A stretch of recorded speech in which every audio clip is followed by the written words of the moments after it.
Morning, welcome morning meeting. So here's what's on my mind this morning.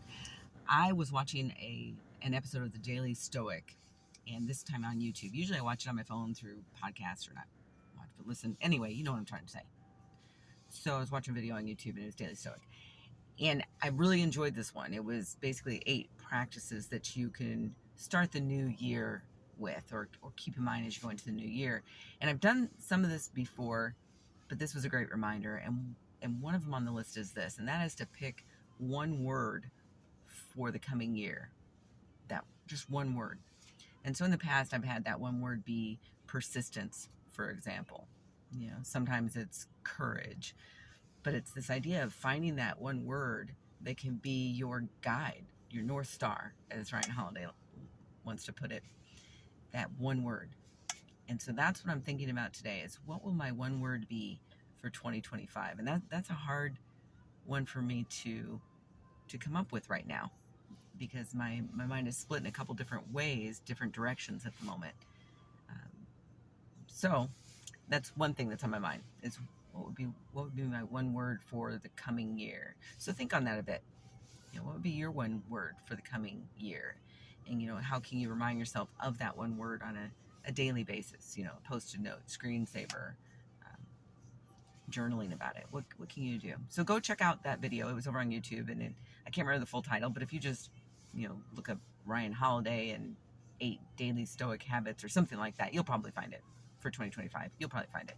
Anyway, the other thing that's on my mind today is yesterday, as some of you know, I went to a preschool to substitute teach, and I had 7 itty bitties in this room. The youngest one was 3 years old.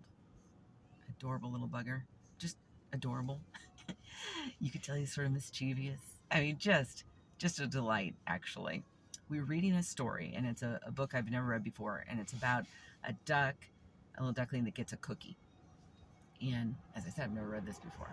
I love reading children's books, and I love reading them to children. And so I was totally into this book, and so were the kids, including the 3-year-old. Now, if you've ever read a story to a 3-year-old, it's not an easy task. Okay? Especially when they're in a preschool room and there's lots of other things they could be doing.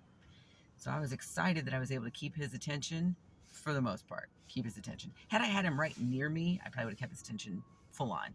But they're seated on their squares, right? So I didn't move him.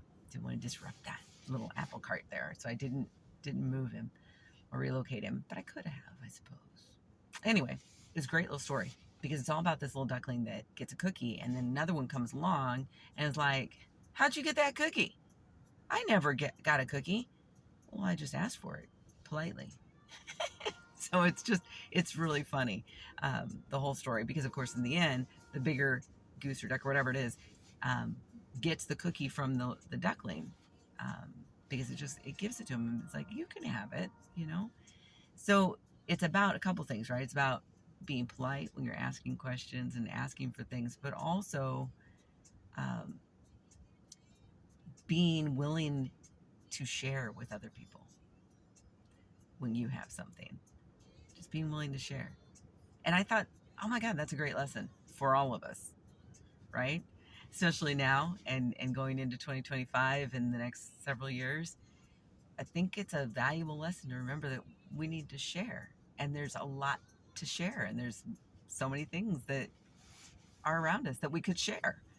So we need to get better at sharing, because if, quite frankly, 3 and 4-year-olds can do it, I feel like we should be able to do it. Just a thought. See ya.